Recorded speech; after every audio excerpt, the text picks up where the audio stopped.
Get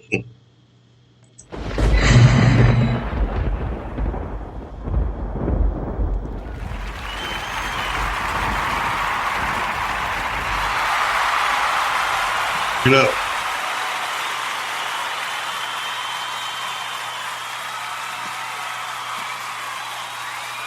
You're listening to the legendary podcaster, the one, the only, TMD. Your personal favorite, and the show you've been waiting for.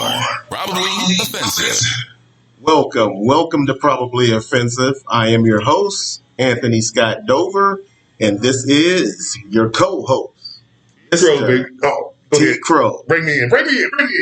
T. Crow, baby. Come on in, T. You know, I used to have my own podcast, but this is gonna be the platform we're gonna take off on. You guys know me from As the Crow Flies, but this is the podcast we're gonna jump on, and we're gonna tag team it. It's always better when you got a partner, when you got a teammate. So I got me a teammate. So hope you guys enjoy and stay tuned. You will enjoy. It's a special podcast. It's going to be a great podcast. You guys are going to love this podcast. T. Crow is going to be joining me. He's my broadcast partner. I know I've been doing this podcast for a year by myself, but I got 3 years in, 2.5. he's been doing his podcast for 3 years. What's the name of it? As the Crow Flies, baby. And where do they get it at? They can get on the Podbean app. On the pod. Or Facebook or Twitter or whatever outlook you guys go to. Okay. And you can get Probably Offensive on Spotify, Facebook, on Twitter. They put out a link. If you got the iHeartRadio app, just search for Probably Offensive and you'll get this podcast. Spotify. So, first I want to talk about somebody who died, a very famous comedian. Legend in the comedy world, and an activist, Mr. Paul Mooney. For those of you who don't know who Paul Mooney was, he was a writer for Richard Pryor. Yes, a writer for Richard Pryor. He wrote Sanford and Son episodes. I mean, he's just legendary. You just got to check him out. He's his comedy acts were probably offensive. Yes, definitely. Definitely, a lot of people didn't like the language he used. He used to say the N word a lot. Is how people refer to it these days. But he stopped using it. He decided not to use it anymore a few years ago. Yeah. He said he didn't feel the need to. I think he probably was most popular when he was on Chappelle's show. Chappelle, yeah. As Negro Damas, if you remember that sketch. Yes. So Paul Mooney was 79 years old. Legend. And so rest in peace. Yeah, rest in peace. My condolences to the friends and family of Paul Mooney. Moving on. As many of you know, that we are supposedly in a gas shortage. That's what they're saying this is, although it's not a gas shortage. So all you weirdos and conspiracy theorists out there with big 55-gallon drums, filling them up with hoarding gas. Yeah, God, the way they did the toilet paper. Oh my gosh, you don't have to do that. Hoarding gas as if we're gonna run out. You're gonna run out of gas, and you just gonna have the last little bit left. And what you gonna do? Charge $100 for a thimble full of gas. Here's my take on that. You're getting took, people, because those stimulus money that they handed out. I kept warning people and telling people they're going to want that money back, and they're going to get it back. You're messing with the biggest gang known to mankind called the government. That's a gang, if you want to call it that. It's an affiliation, if you want to call it that. It's whatever you want to call it. But they stand together and they give you this money. They want that money back. So you don't feel that there's any legitimate gas shortage out there? How about the reports that it's actually hackers that have hacked into the East Coast pipeline and asked for a ransom before they let that oil flow again. Okay, here's my take on that. The blood of every country is oil. You're not going to let just anybody hack that. We're America. This is the greatest nation supposedly on this planet, right? They have everything better than everything, right? Now, you mean to tell me you can hack an oil line all the way up and down the East Coast? Here's the thing. They're telling us that because they expect most of us to believe it, and most of the people do believe it. You can't hack that oil or gas line. I promise you, it's too much money. And America is built on the backs of other people, right? Cost of money. They're not going to let that hackers. First they said they were Russian hackers. Then they come out and say, well, they had no ties with the Russian government. Man, they cannot.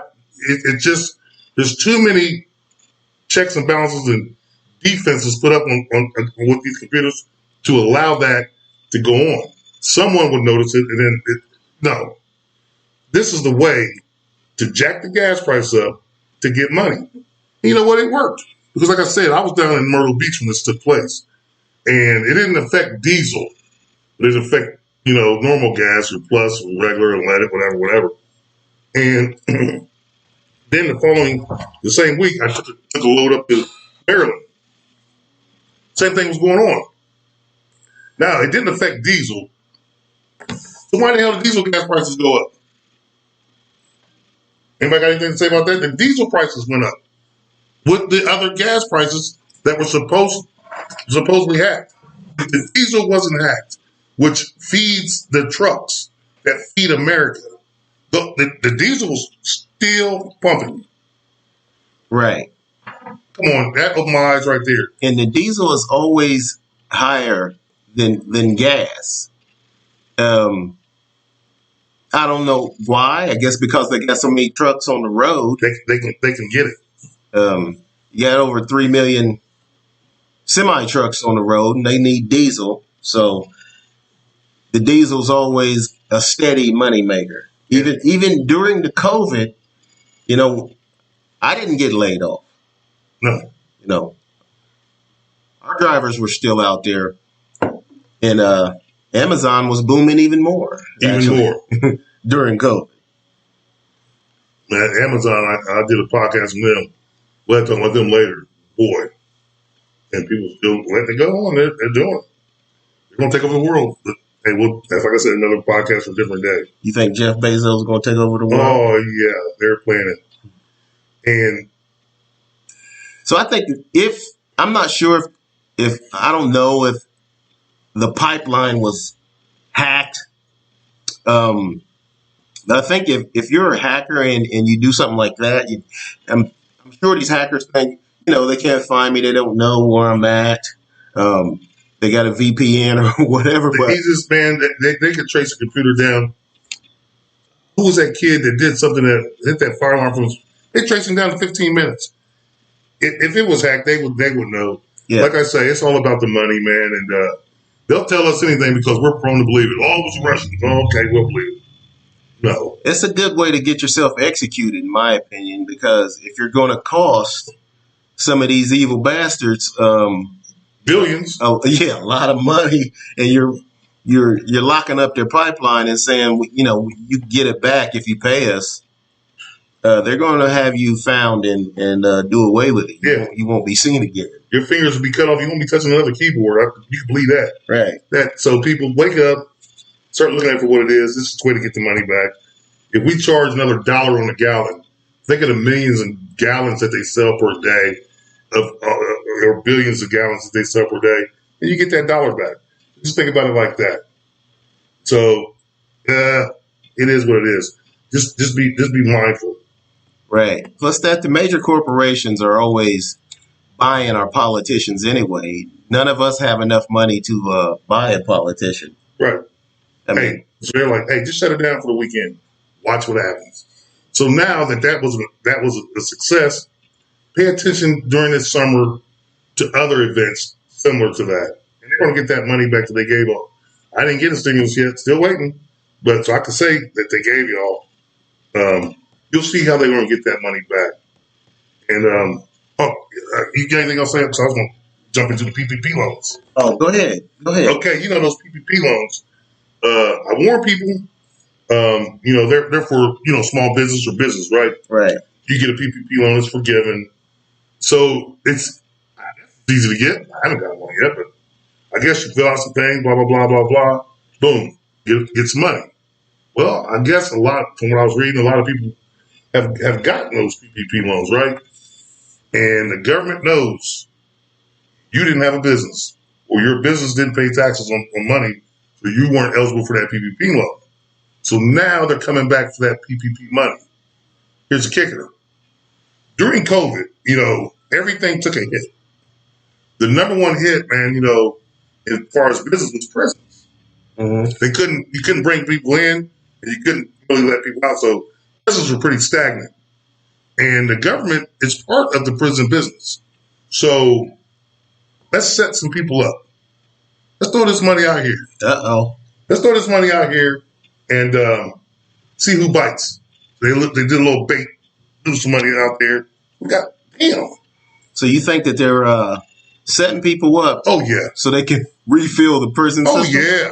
Because if you don't pay it back with penalty, with interest, you going to what prison? terrorists want to say, you ever think about when you're out of here?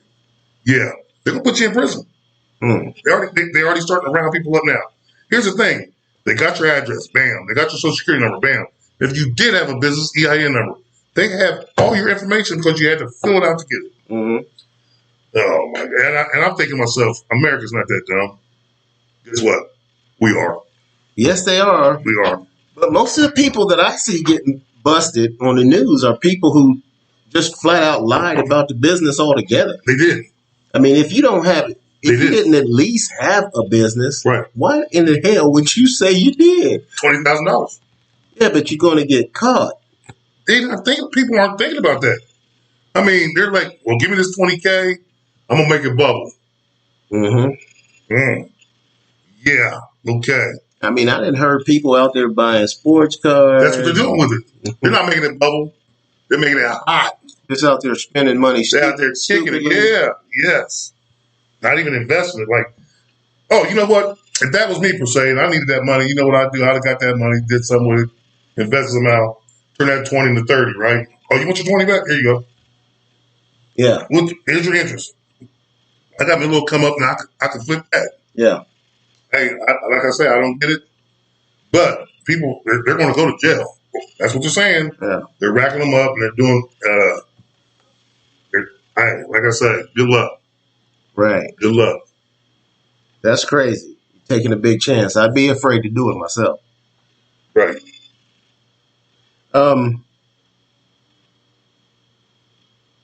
One thing I wanted to talk about, another thing I wanted to talk about, moving on. Let me see where we at. Yeah, we ain't there yet. Another thing I wanted to talk about is Demi Lovato. Demi Lovato, at first, she went into a yogurt, just a couple weeks ago, maybe 3, 4, maybe a month ago, or whenever it was. She went into a yogurt stand, a little yogurt place. Yeah. Did you hear about this? I did hear about this. And she threw a fit because of a sugar-free cookie. And she started talking to the people who own this yogurt place about body image and how you're shaming people and you're selling this sugar-free cookie. And I spoke about this when you was in Myrtle Beach on the last podcast that I did. But this I think Demi Lovato is having a breakdown. Yeah, it seems like she's off her rocker right now, if I'm allowed to call her she. Right, because that's the next thing about Demi Lovato. Now she's saying that she wants to be referred to as them and they, and not as a she. She says she's fine, happy with being a female, right? But she doesn't like being referred to as she. She's more comfortable being referred to as them or they. Now, hold on a second. Before you move on. Yeah, go ahead. I took a little bit of college. I did real well in English. Now, them or they, isn't that